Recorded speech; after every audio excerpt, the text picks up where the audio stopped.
Baik, bismillahirrahmanirrahim. Saya Eva Pradila, NIM A1C019074. Akan melanjutkan penjelasan dari teman-teman saya sebelumnya. Di sini saya akan mencari atau menjelaskan yaitu perhitungan menggunakan tabel P-VIVA. Jadi, untuk membuktikan atau melakukan perhitungan dengan P-VIVA atau Present Value Interest Factor for an Annuity, ini kita akan menggunakan soal sebelumnya atau soal nomor 1 sebagai pembuktian bahwa di mana jika menghitung menggunakan tabel ini juga hasilnya akan sama.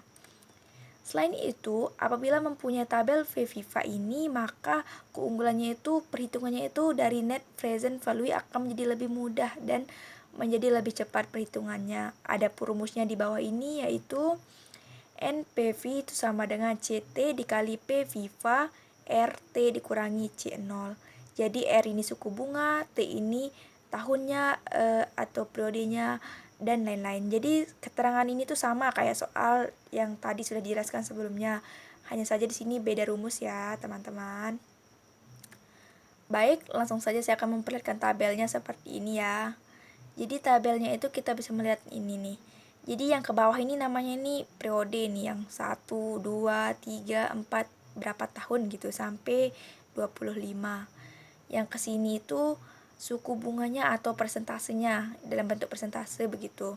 Sini 1%, 2%, 3%, 4% hingga 20%. Jadi di sini contoh soalnya itu seperti tadi ya.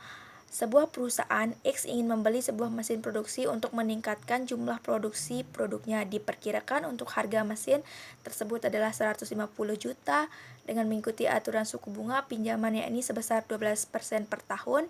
Untuk arus kas yang masuk pada perusahaan itu diestimasi sekitar 50 juta per tahun selama 5 tahun. Hitunglah NPV menggunakan tabel P-VIVA. Jadi soalnya itu sama seperti soal nomor 1 menghitung NPV, tapi di sini bedanya itu kita menggunakan tabel P-VIVA.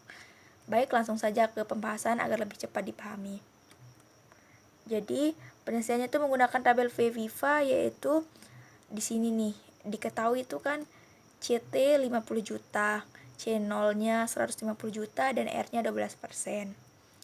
Baik, penyelesaiannya menggunakan tabel itu yaitu tadi kita masukkan ke rumusnya yaitu NPV sama dengan CT dikali P-VIVA RT kurangi C0. Baik, jadi di sini NPV sama dengan 50 dikali P-VIVA 12, 5 kurangi C0. Jadinya NPV itu 50 dikali 3,6048 dikurangi 150 sama dengan 180,24 dikurangi 150 sama dengan 30,24.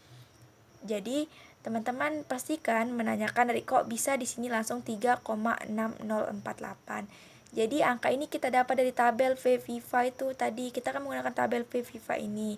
Jadi, untuk lebih jelasnya saya akan memperlihatkan tabelnya ya. Jadi, tabelnya seperti ini ya, teman-teman. Nih, kita bisa tahu nih tadi kan suku bunganya diketahui itu sebesar 12%. Ini dia. Jadinya di sini pasti angkanya di sekitaran 12%. Kita cari sekarang periodenya berapa? 5 tahun kan, jadi 5 tahun itu ini. Nah, jadi ini sampai sini, ini ke sini, jadi ini dia. Makanya kita menggunakan 3,6048 sesuai dengan tabel P-VIVA atau Present Value Interest Factor for an Annuity. Nah, karena itulah maka dari sini kita bisa melihat bahwa hasilnya adalah sama dengan nilai pada net present value yang menggunakan rumus net present value biasa atau yang sebelumnya dengan menggunakan tabel P-VIVA itu sama nilainya yaitu sebesar 30,24 juta. Baik teman-teman, sekian bisa saya sampaikan. Assalamualaikum warahmatullahi wabarakatuh.